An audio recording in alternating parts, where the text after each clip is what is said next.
새벽 기도회를 시작하며 우리 마음 모아 함께 찬양하죠. 아바 아버지.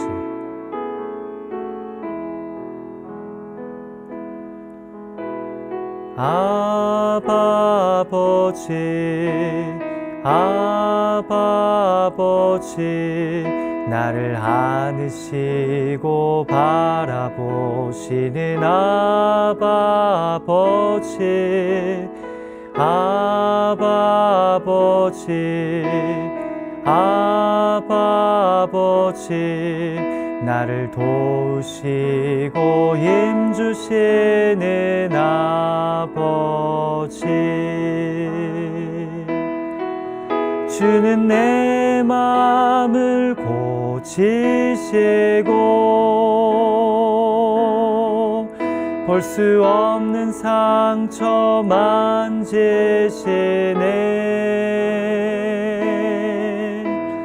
나를 아시고 나를 이해하시네. 내 영혼 새롭게 세우시네. 주는 내 마음을 고치시고 볼 수 없는 상처 만지시네.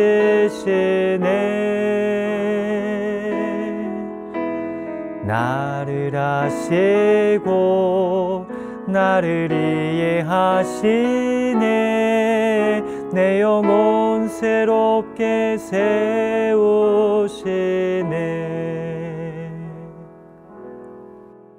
아멘. 우리 이 시간 함께 기도하죠. 하나님 아버지, 참으로 감사합니다. 이 팬데믹의 폭풍 속에서도 우리를 말씀의 자리, 기도의 자리로 인도하셔서 이 온라인 새벽 기도회를 통해 하나님과 친밀하게 교제하게 하여 주심을 감사드립니다.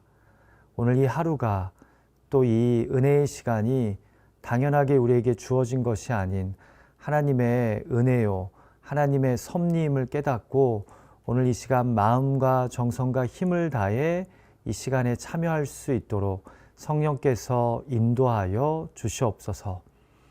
하나님과 함께 걸어가기로 결단하는 거룩하고 복된 시간 삼아 주시옵소서. 예수님의 존귀하신 이름으로 의탁하며 간절히 기도하옵나이다. 아멘. 우리 새벽 기도에 함께 하시는 여러분들 한 분 한 분을 주님의 이름으로 환영하고 축복합니다. 이렇게 여러분들과 온라인으로라도 만날 수 있어서 얼마나 감사한지 모릅니다. 오늘 이 시간 우리에게 주신 하나님의 말씀은 누가복음 19장 28절에서 48절까지의 말씀입니다. 오늘 말씀이 좀 긴데요. 제가 봉독할 때 마음으로 귀로 함께해 주시기를 부탁드립니다. 제가 읽습니다. 예수께서 이 말씀을 하시고 예루살렘을 향하여 앞서서 가시더라. 감람원이라 불리는 산 쪽에 있는 벳바게와 베다니에 가까이 가셨을 때에 제자 중 둘을 보내시며 이르시되 너희는 맞은편 마을로 가라. 그리로 들어가면 아직 아무도 타보지 않은 나귀 새끼가 매어 있는 것을 보리니 풀어 끌고 오라. 만일 누가 너희에게 어찌하여 푸느냐 묻거든 말하기를 주가 쓰시겠다 하라 하시매 보내심을 받은 자들이 가서 그 말씀하신 대로 만난지라. 나귀 새끼를 풀 때에 그 임자들이 이르되 어찌하여 나귀 새끼를 푸느냐 대답하되 주께서 쓰시겠다 하고 그것을 예수께로 끌고 와서 자기들의 겉옷을 나귀 새끼 위에 걸쳐놓고 예수를 태우니 가실 때에 그들이 자기의 겉옷을 길에 펴더라. 이미 감난산 내리막길에 가까이 오심에 제자의 온 무리가 자기들이 본 바 모든 능한 일로 인하여 기뻐하며 큰 소리로 하나님을 찬양하여 이르되 찬송하리로다. 주의 이름으로 오시는 왕이여 하늘에는 평화요 가장 높은 곳에는 영광이로다 하니 무리 중 어떤 바리새인들이 말하되 선생이여 당신의 제자들을 책망하소서 하거늘 대답하여 이르시되 내가 너희에게 말하노니 만일 이 사람들이 침묵하면 돌들이 소리 지르리라 하시니라. 가까이 오사 성을 보시고 우시며 이르시되 너도 오늘 평화에 관한 일을 알았더라면 좋을 뻔하였거니와 지금 내 눈에 숨겨졌도다. 날이 이를지라 내 원수들이 토둔을 쌓고 너를 둘러 사면으로 가두고 또 너와 및 그 가운데 있는 내 자식들을 땅에 메어치며 돌 하나도 돌 위에 남기지 아니하리니 이는 내가 보살핌 받는 날을 알지 못함을 인함이니라 하시니라. 성전에 들어가사 장사하는 자들을 내쫓으시며 그들에게 이르시되 기록된 바 내 집은 기도하는 집이 되리라 하였거늘 너희는 강도의 소굴을 만들었도다 하시니라. 예수께서 날마다 성전에서 가르치시니 대제사장들과 서기관들과 백성의 지도자들이 그를 죽이려고 꾀하되 백성이 다 그에게 귀를 기울여 들으므로 어찌할 방도를 찾지 못하였더라. 아멘. 자, 이제 드디어 예수님이 예루살렘에 입성하십니다. 9장 51절부터 시작된 긴 여정이 끝나고 드디어 예루살렘에 입성하신 겁니다.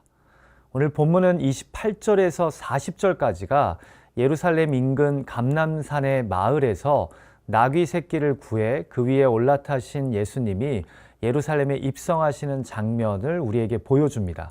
그리고 나서 41절부터 48절까지는 예루살렘 성에 입성하신 예수님이 성을 보시고 우신 장면과 성전에 가셔서 기도의 집을 강도의 소굴로 만든 자들을 책망하시며 성전을 정화하신 장면을 우리에게 보여줍니다.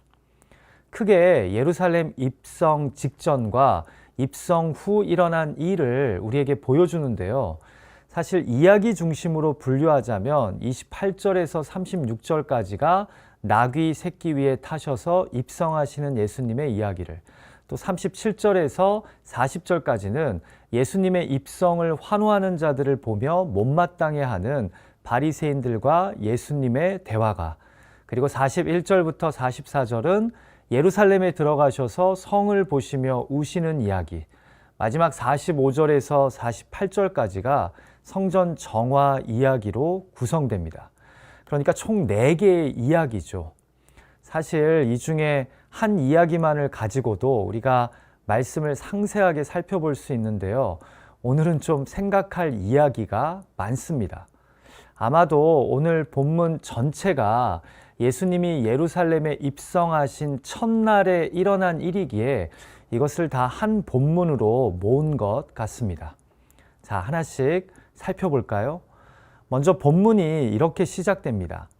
예수께서 이 말씀을 하시고 예루살렘을 향하여 앞서서 가시더라. 여기서 이 말씀이란 바로 어제 본문에 등장한 열 문화의 비유 이야기를 의미합니다.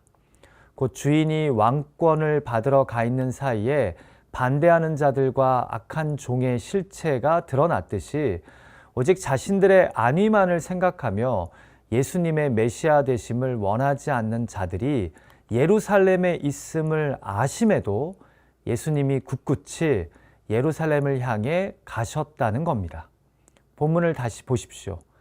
이 말씀을 하시고 예루살렘을 향하여 앞서서 가시더라. 어떻게 가셨다고요? 앞서서 가셨답니다. 여러분, 지금 누가복음이 무엇을 보여주려는 겁니까? 예수님께서 이스라엘과 온 세상의 구주가 되심을 인정하지 않고 원치 않는 자들이 예루살렘에 있음을 아심에도 주님이 앞장서서 예루살렘을 향해 나아가셨다는 겁니다. 지금 누가는 예루살렘을 코앞에 두고 십자가를 향한 예수님의 이 강한 의지와 마음을 우리에게 보여주는 겁니다. 여러분, 살면서 이것이 하나님의 뜻인데, 이 말씀이 하나님이 나에게 주시는 응답임을 아는데 그 길이, 그 말씀이 너무나 좁고 험해서 순종하기 싫을 때, 포기하고 싶을 때가 있지 않습니까? 스스로 이 정도면 됐지 하면서 만만치 않은 현실과 자신의 힘든 상황을 핑계대면서 이제 그만하자 하는 마음이 들 때가 있지 않습니까?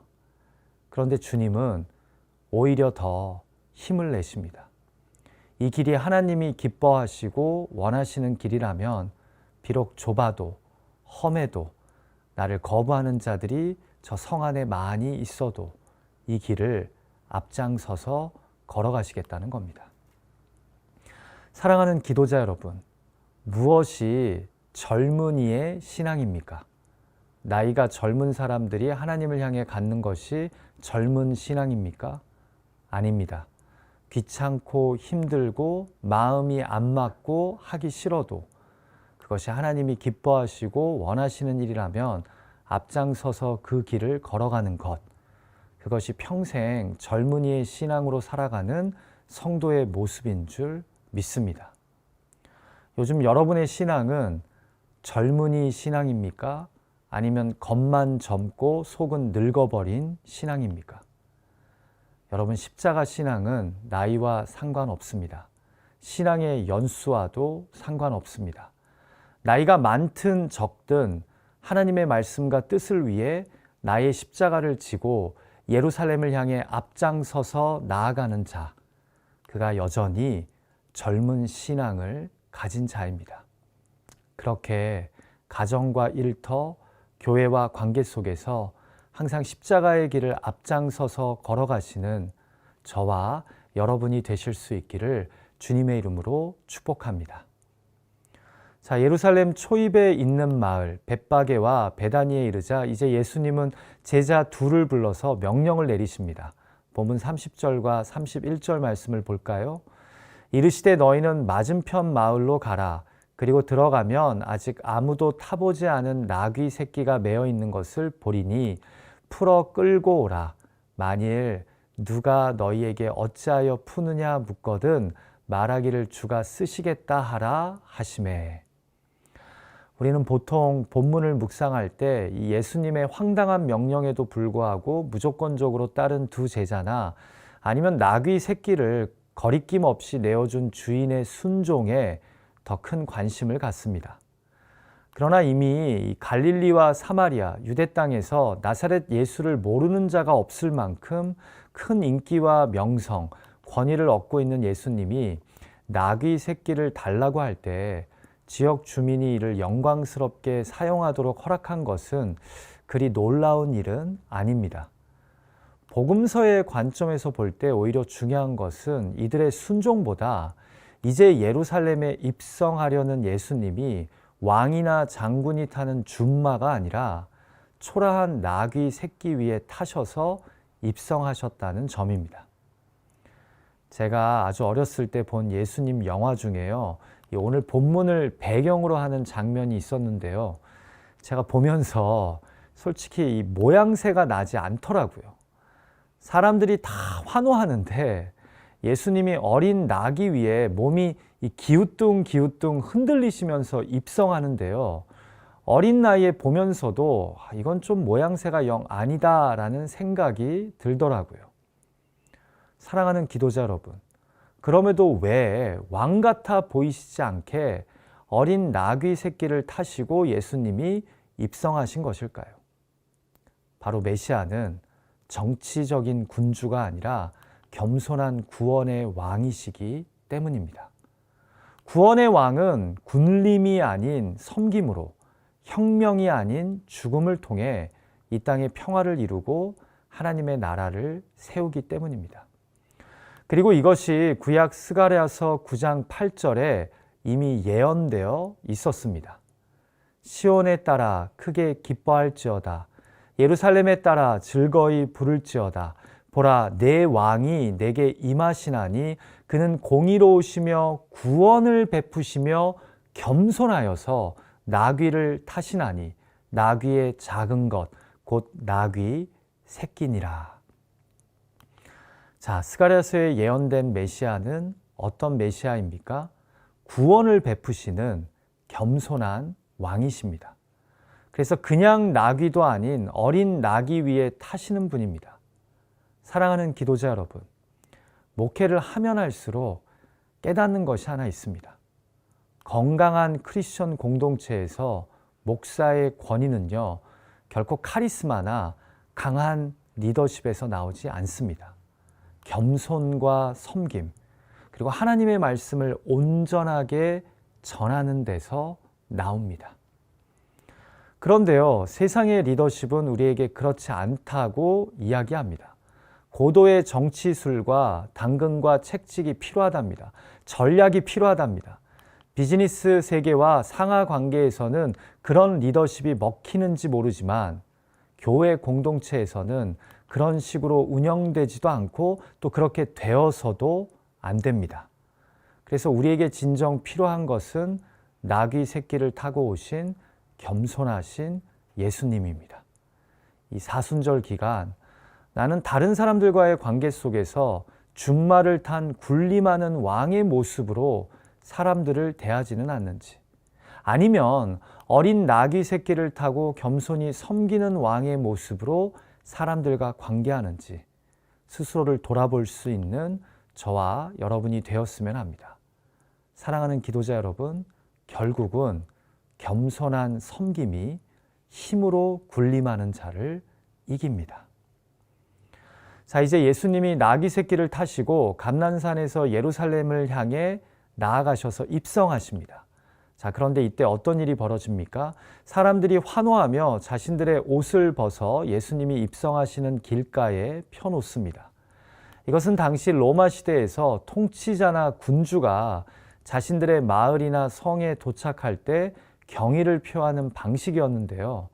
한마디로 지금 예수님을 로마 제국에서 자신들을 해방시켜 주실 왕으로 생각하며 이스라엘 백성들이 옷을 펼쳐 환영한 겁니다. 자, 그러자 맨 처음에는 예수님을 오랫동안 지켜보며 따랐던 제자들과 무리들이 중심이 되어서요, 예수님이 그동안 행하신 능한 일들을 이야기하며 큰 소리로 먼저 하나님을 찬양합니다. 그러자 38절에서 다른 사람들도 같이 환호하며 찬송하리로다 주의 이름으로 오시는 왕이여 하늘에는 평화여 가장 높은 곳에는 영광이로다 하며 찬양합니다. 자, 그러자 이 와중에 어김없이 바리새인들이 등장해서 찬물을 끼얹습니다. 선생이여 당신의 제자들을 책망하소서. 무슨 의도입니까? 이들이 당신을 감히 하나님이 보내신 왕과 같이 메시아와 같이 찬양하는 것을 책망하라는 겁니다. 그러자 주님이 40절에서 어떻게 답하십니까? 내가 너희에게 말하노니 만일 이 사람들이 침묵하면 돌들이 소리 지르리라 하시니라. 사랑하는 기도자 여러분, 저는 여기서 이런 생각을 하게 됩니다.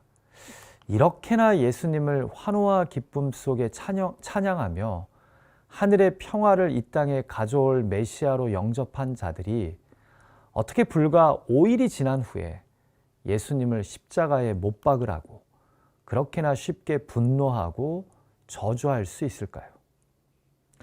어쩌면 예수님이 바리새인들의 딴지에도 불구하고 그대로 내버려 두라고 돌들이라도 소리 지를 것이라고 말씀하신 것은 우리가 기대하고 만들어 놓은 기준에 예수님이 맞지 않을 때는 너무나 쉽게 과감하게 등을 돌리는 우리의 자기중심적인 신앙관을 깨닫게 하시려고 한 것은 아닐까요?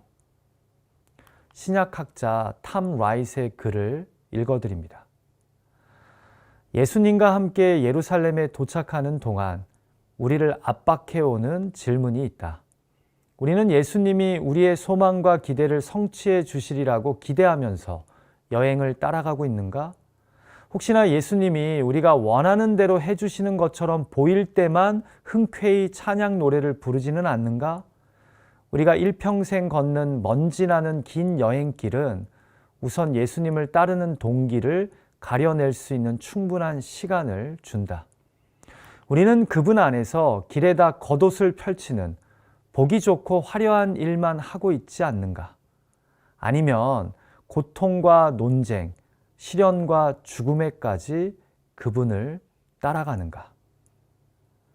이 사순절 기간 우리가 정말 예수님을 어떻게 따라가고 있는지 스스로를 돌아보게 만듭니다. 자, 이제 성전에 입성하신 후에 두 이야기가 남았는데요. 먼저 예루살렘 성을 보고 우신 장면이 나옵니다. 그러니까 공간복음서는 공통적으로 예수님이 예루살렘에 입성하시자마자 성을 보고 우셨다고 기록합니다.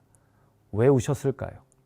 간단하게 말씀드려서 평화의 왕으로 오신 예수님을 이 성이 거부해서 결국 십자가에 못 박아 죽일 것이기 때문입니다. 그리고 예수님을 구원의 메시아로 평화의 메시아로 영접하지 않으므로 결국에는 약 30년이 지난 주후 70년에 예루살렘 성이 돌 위에 돌 하나 남지 않고 무너지게 되기 때문입니다. 실제로 역사가들의 기록에 의하면 로마는 반란한 이스라엘 백성들을 참혹하게 처형하며 수도 예루살렘 곳곳에 불을 질렀다고 기록합니다. 43절과 44절의 말씀처럼 말입니다. 문득 요나의 마음 내키지 않는 회개 촉구에 뜻하지 않게 반응하며 회개한 니느웨 사람들이 생각납니다. 자, 한쪽은 회개해서 살 길을 찾습니다. 한쪽은 끝까지 예수님을 거부하고 결국 그를 십자가에 못 박아 결국 패망의 도시가 됩니다. 이 시간 우리 주변의 전도 대상자들을 생각하며 그들이 예루살렘 성의 길을 따르기보다 니느웨 성의 길을 따르게 해달라고 기도하는 이 시간이 되었으면 합니다. 더불어 이 성의 미래를 보고 눈물을 흘리신 예수님처럼 이 시간 내 주변에 예수님을 모르는 잃어버려진 영혼들을 생각하며 간절히 기도할 수 있는 저와 여러분이 되기를 소망합니다. 45절부터 48절의 기록은요, 우리를 충격스럽게 만듭니다. 예수님이 예루살렘에 들어가시자마자 하신 일이 바로 성을 보시고 우신 후에 성전에 들어가신 일입니다. 경건한 유대인이라면 당연히 성에 들어가자마자 성전을 방문하겠죠. 그런데 이곳에서는 눈물을 흘리시던 이전의 모습과는 너무나 다른 예수님의 모습을 발견하게 됩니다. 마치 예루살렘을 마지막으로 방문하실 각오를 하신 것처럼 작정하시고 성전을 더럽히는 장사하는 자들을 다 내쫓으십니다. 무엇이 예수님을 이렇게나 흥분하시게 한 것입니까? 만민이 기도하는 집을 강도의 소굴로 만들었기 때문입니다. 제사에 사용될 비둘기나 양, 소들을 성전 화폐로 환전하면서 돈을 벌고 또 값비싼 가격에 팔면서 돈을 버는 장사꾼들과 이들과 결탁한 성전 지도자들을 향해 화가 나신 겁니다. 그래서 우리는 여기서 예수님의 거룩한 분노를 발견하게 됩니다. 여러분, 분노에도 거룩한 분노가 있다는 것 아십니까? 오늘날의 교회가 부패해지고 본질에서 멀어지는 모습에 거룩하게 분노하는 자들이 필요합니다. 만민이 모여 하나님을 예배하고 기도하는 곳을 한낱 종교 장사를 하는 곳이나 정치판으로 개인의 존재감을 확인하는 곳으로 만드는 모습에 우리는 분노해야 합니다.